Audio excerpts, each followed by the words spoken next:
चंदा, ओ चंदा, उठ, अब तो उठ जा। मैं जानती हूँ कि तूने ही चोरी की है और चोरी करके देखो तो कैसे यहाँ आराम से सो रही है। उठ। क्या क्या हुआ दीदी? मैंने कल रात कुछ मछलियाँ फ्राई करके बाहर सूखने के लिए रखी थी और सोचा था कि कल उन्हें चावल के साथ खूब मजे ले लेकर खाऊंगी। और जब मैं उठी तो मैंने देखा कि वहाँ पर तो एक भी मछली नहीं है। अब तुझे छोड़कर भला ये काम कौन कर सकता है? हाँ? मैं क्यों खाऊंगी तेरी मछली? क्या मुझे कोई और काम नहीं है? अच्छा, तो ये बात है। तो चल महाराज के पास चल, अभी इसी वक्त इस बात का न्याय हो जाएगा। हाँ ठीक है, चल चल चल चल, महाराज के पास ही चल, आज देख लूंगी तुझे। हाँ।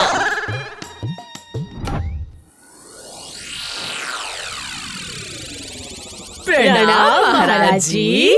अरे क्या बात है, सुबह सुबह चंदा मंदा, इतनी सुबह सुबह कैसे आना हुआ? मैं तो न्याय पाने के लिए यहाँ आई हूँ महाराज। विचार? नहीं नहीं नहीं नहीं नहीं, अभी हमारे पास बिल्कुल समय नहीं है विचार करने का। क्यों राजा साहिब, क्या आपको कोई जरूरी काम है? जरूरी? हाँ हाँ जरूरी। सुनिए सुनिए सुनिए, मान राजा कंदर कुमार राज दरबार में पधार रहे हैं। सुनिए, राजा पूरे परिवार के साथ आ रहे हैं।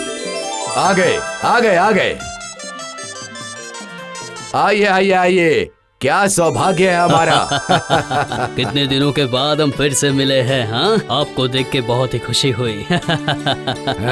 ये है मेरी बेटी राजकुमारी कंचन बाला। हम सब तीर्थ यात्रा पे जा रहे हैं और जैसे हमारी बात हुई थी, 2 साल के लिए मेरी बेटी आपके पास रहेगी। आप उसका अच्छे से ख्याल रखेगा। हाँ हाँ, आप निश्चिंत रहिए। उफ, कितनी गंदी बदबू आ रही है। इस बदबू के साथ तो मैं यहाँ नहीं रह सकती। कैसी बदबू? मुझे तो सुगंध आ रही है। ठीक है, कल मैं पूरे महल को साफ करवा दूंगा। पहरेदार, पूरे राजमहल को साफ सुथरा करवा दो, जाओ। और देखिए पिताजी, इस राजा के कितने बड़े बड़े बाल और कितनी बड़ी बड़ी मूछें हैं। क्या मुझे 2 साल यहाँ इस राजा के साथ बिताने पड़ेंगे?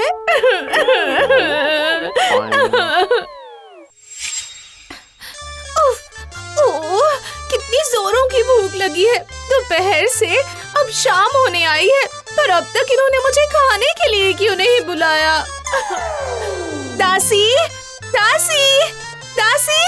बोलिए राजकुमारी। भूख से अब मेरा पेट दर्द करने लगा है। खाना कब तक तैयार होगा? खाना अभी तैयार हो रहा है राजकुमारी, थोड़ा सा बाकी है। तो अब तक खाना तैयार भी नहीं हुआ।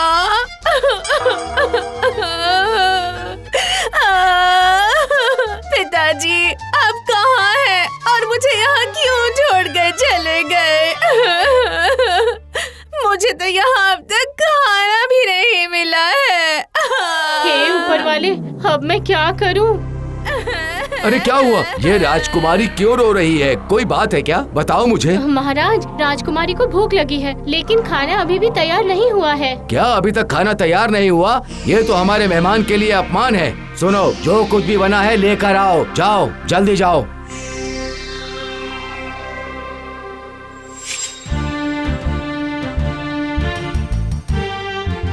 चलो राजकुमारी कंचन बाला, अब खाना शुरू करो।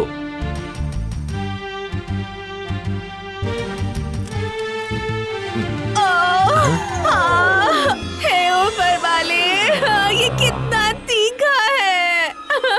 मुंह जल रहा है मेरा। अब ऐसा खाना मुझे 2 सालों तक खाना पड़ेगा।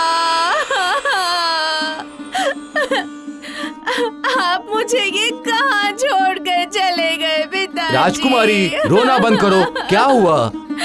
अब मैं यहाँ पर कैसे रहूंगी?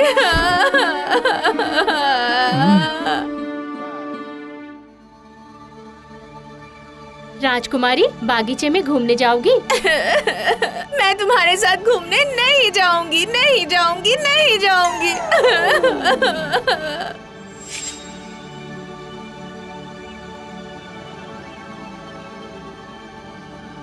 क्या हुआ? आप दोनों फिर से वापस आ गई? तुम दोनों फिर से लड़के आई हो क्या? नहीं राजा साहिब, ऐसे ही खबर लेने आई थी।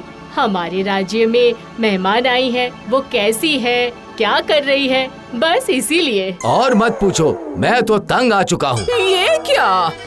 ये तो हर वक्त रोती रहती है। हाँ, वो तो कभी भी रो बैठती है, चेहरे पर बिल्कुल भी हंसी नहीं है। मैंने अपने मित्र को वचन दिया था कि मैं उसका ध्यान रखूंगा। अब मैं अपने मित्र से क्या कहूँगा? महाराज जी, मेरे पास एक तरकीब है जिसे सुनकर आप भी बहुत खुश हो जाएंगे कि उदास रहने वाली वो राजकुमारी अचानक से इतनी खुश कैसे रहने लगी है। ठीक है, जो कुछ भी है बोलना। मैं कंचन बाला को राजसभा में बुलवाता हूँ।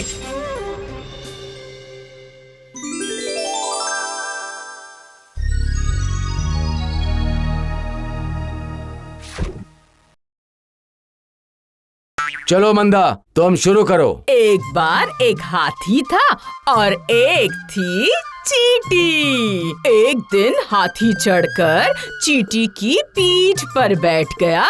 फिर भी वो चींटी हाथी के वजन से नहीं मरी। बोलो तो क्यों? क्योंकि हाथी का नाम चींटी था और चींटी का नाम था हाथी। ठीक है, कोई बात नहीं। मैं तुम्हें एक और कहानी सुनाती हूँ, वो सुनो। एक राज्य में 1000 सिपाही थे और वो सारे सिपाही एक रात साथ में सो रहे थे।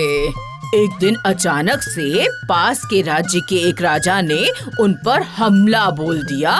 सारे सिपाहियों पर आक्रमण तो हुआ, पर कोई भी मरा नहीं। क्यों बोलो तो? क्योंकि वो सारे सिपाही प्लास्टिक के थे।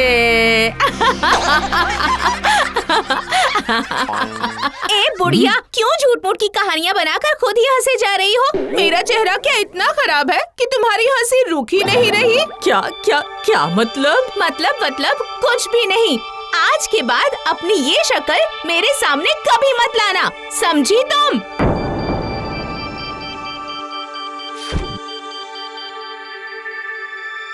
राजा साहिब, क्या मैं एक बार कोशिश करके देखूं? हाँ देखो ना, तुम भी करके देखो। राजकुमारी मुक्तामाला जब से यहाँ आई है, क्या उस दिन से वो इस राजमहल से बाहर बागीचे वगैरह में घूमने गई है? नहीं, वो तो हमेशा अपने कमरे में ही बैठी रहती है। अच्छा, एक काम कीजिए राजा साहिब, राजकुमारी को एक बार अपने फूलों के बागीचे में भेज दीजिए। राजकुमारी का मन अच्छा हो जाएगा। हाँ, ये बात तो तुमने सही कही है, वही करता हूँ।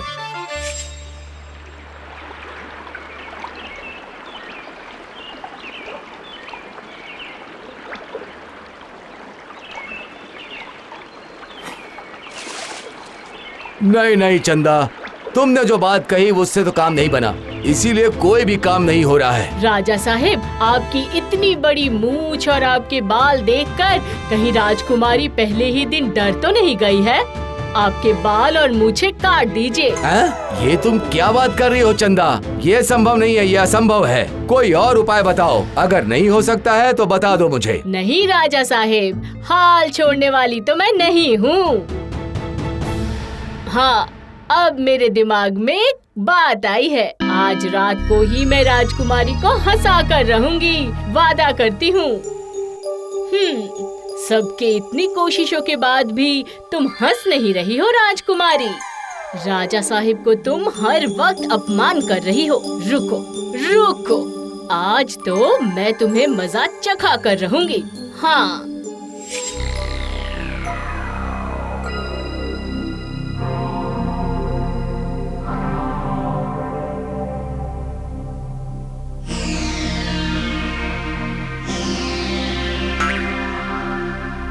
क्या हुआ? राजकुमारी सो गई? नहीं, एक गिलास दूध पीकर फिर सोएगी। एक काम करो, दूध मुझे दे दो, मैं जाकर देती हूँ। उसमें थोड़ा सा जहर मिला दूंगी, ठीक है? सबकी इतने कोशिशों के बाद भी तो राजकुमारी मुक्तामाला हंस नहीं रही है। जहर मिला देती हूँ, ठीक है? राजकुमारी के माता पिता लौटने पर महाराज जी उनको इसकी मौत की सूचना दे देंगे।